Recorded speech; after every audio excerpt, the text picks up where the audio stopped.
الحمد للہ رب العالمین والصلاة والسلام علی رسولہ الکریم اما بعد فاعوذ باللہ من الشیطان الرجیم بسم اللہ الرحمن الرحیم لن یضرکم الا اذی وَإِن يُقَاتِلُوكُمْ يُوَلُّوكُمُ الْأَدْبَارَ ثُمَّ لَا يُنصَرُونَ۔ صدق اللہ العظیم۔ واجب الاحترام سامعین، السلام علیکم ورحمۃ اللہ وبرکاتہ۔ سورہ آل عمران کی 111 نمبر آیت تلاوت کرنے کی سعادت حاصل ہوئی ہے۔ اس آیت کا ترجمہ یوں ہے: کچھ نہ بگاڑ سکیں گے تمہارا سوائے ستانے کے، اور اگر لڑیں گے تمہارے ساتھ تو پھیر دیں گے تمہاری طرف اپنی پیٹھیں اور بھاگ جائیں گے، پھر ان کی امداد نہ کی جائے گی۔ اللہ کا قول سچا ہے جو بڑی ہی عظمت والا ہے۔ عزیزان گرامی قدر، آپ صلی اللہ علیہ وآلہ وسلم کی مدینہ المنورہ، مدینہ طیبہ، مدینہ شریف کا نام یثرب تھا، یعنی بیماریوں کا گھر۔ یثرب کا مطلب ہوتا ہے بیماریوں کا گھر۔ یہاں بخار جان نہیں چھوڑتا تھا۔ آپ صلی اللہ علیہ وآلہ وسلم کے قدم رنجہ فرمانے کی برکت سے بیماری بھی دور ہو گئی، اور مدینہ طیبہ مدینہ النور نام پڑ گیا۔ آج تک اور تا قیامت تک مدینہ شریف ہی کہلائے گا۔ تو اس وقت یثرب کے جو یہودی ہیں وہ بڑے اثر و نفوذ کے مالک تھے۔ ان کے پاس نہ دولت کی کمی تھی، نہ سامان جنگ کی کمی تھی۔ ان میں بڑے بڑے جنگ آزما جنگجو بہادر بھی تھے۔ انہوں نے یثرب اور اس کے ارد گرد دور دراز تک قلعے اور گڑھیاں بنا رکھی تھی، یہاں تک کہ خیبر کی دور دراز آبادی میں بھی ان کے کئی مستحکم قلعے تھے۔ بس محمد مصطفیٰ علیہ السلام سے بغض و عداوت تھی، حسد تھا، جو آج تک اور تا قیامت تک جاری رہے گا۔ ان کی زندگی کی سب سے بڑی آرزو یہ تھی کہ یہ غریب الوطن، بے سر و سماں، مٹھی بھر مسلمانوں کو مٹا کر رکھ دیں۔ اللہ تعالیٰ نے اپنے محبوب مکرم صلی اللہ علیہ وآلہ وسلم اور آپ کے صحابہ رضوان اللہ تعالیٰ اجمعین کو واضح طور پر اس آیت کے حوالے سے اور دوسری آیات کے حوالے سے بھی بتایا کہ یہود بے شک بہت قوت و سطوت کے مالک ہیں، لیکن یہ تم پر غالب نہیں آ سکتے۔ زیادہ سے زیادہ وہ یہ کر سکتے ہیں زبان درازی کریں، آپ کی شان میں گستاخیاں کریں، فتنہ بازی کریں، بہتان تراشی کریں، بس یہی وہ کر سکتے ہیں۔ ان چیزوں سے تمہارا دل ضرور دکھے گا، اور اگر انہوں نے دل کڑوا کر کے میدان جنگ میں کبھی ہمت بھی کی تو پھر شکست کھا جائیں گے اور سر پر پاؤں رکھ کر بھاگ جائیں گے۔ دنیا نے دیکھا کہ اگرچہ ظاہری حالات ناموافق تھے، لیکن قرآن نے جو پیشین گوئی فرمائی وہ پوری ہو کر رہی۔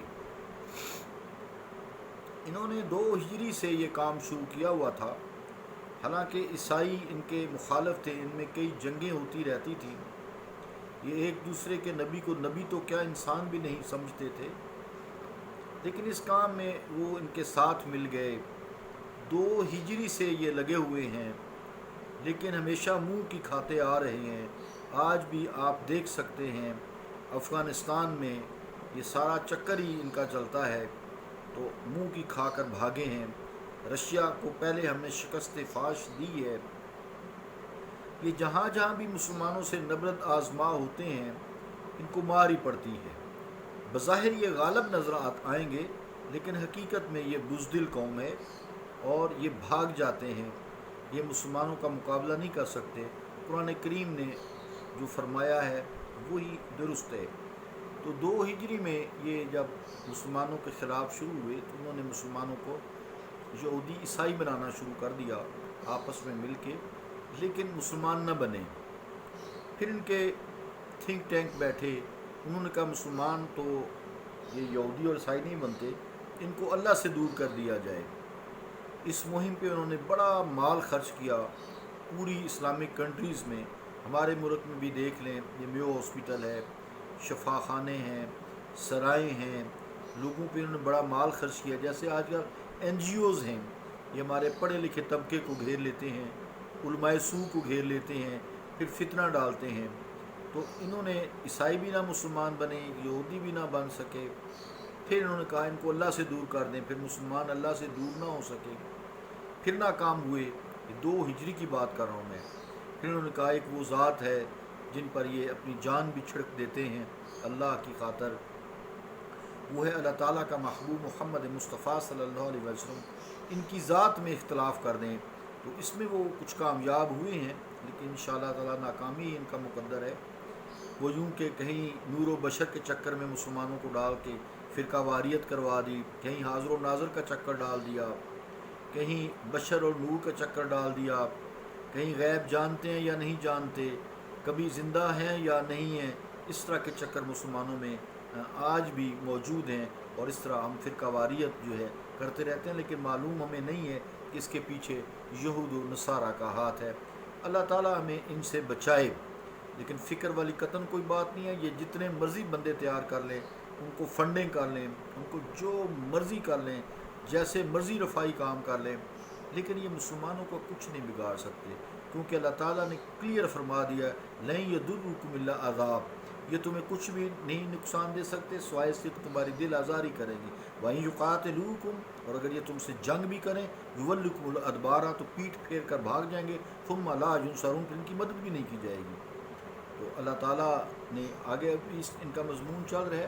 اللہ تعالیٰ ہمیں ان کی فتنہ بازی سے، فتنہ اندازیوں سے، ان کی جو تخریب کاری کرتے ہیں، اور ہمیں اللہ تعالیٰ ان علماء سو سے بھی بچائے جو ان سے مال بٹور کر ہمارے فرقہ واریت کرتے ہیں، اور سیاسی لوگوں سے بھی بچائے جو ان سے مال لے کر تو ہمارے ملک میں فساد کرتے ہیں، دھرنے دیتے ہیں، جلوس نکالتے ہیں، پھر جو ہے ملک کی توڑ پھوڑ کرتے ہیں، حکومتوں کو جو ہے گراتے ہیں۔ پھر جو حکومت ہے اس میں قرآن مجید نے کہہ دیا ہے قُلِ اللَّهُمَّ مَالِكَ الْمُلْكِ تُؤْتِي الْمُلْكَ مَن تَشَاءُ وَتَنزِعُ الْمُلْكَ مِمَّن تَشَاءُ، یہ مصطفیٰ فرما دیجئے یہ بادشاہ ساری کائنات کے اللہ کی ہے، جسے چاہتا ہے حکومت دے دیتا ہے، جس سے چاہتا ہے چھین لیتا ہے۔ وَتُعِزُّ مَن تَشَاءُ وَتُذِلُّ مَن تَشَاءُ بِيَدِكَ الْخَيْرُ إِنَّكَ عَلَىٰ كُلِّ شَيْءٍ قَدِيرٌ، عزت اور ذلت اسی کے ہاتھ میں ہے، جس کو چاہتا ہے وہ عزت دیتا ہے، جسے چاہتا ہے اس کو ذلت دے دیتا ہے، اس کے دست قدرت میں خیر ہے۔ إِنَّكَ عَلَىٰ كُلِّ شَيْءٍ قَدِيرٌ، بے شک اللہ تعالیٰ جو ہے ہر چیز پر قادر ہے۔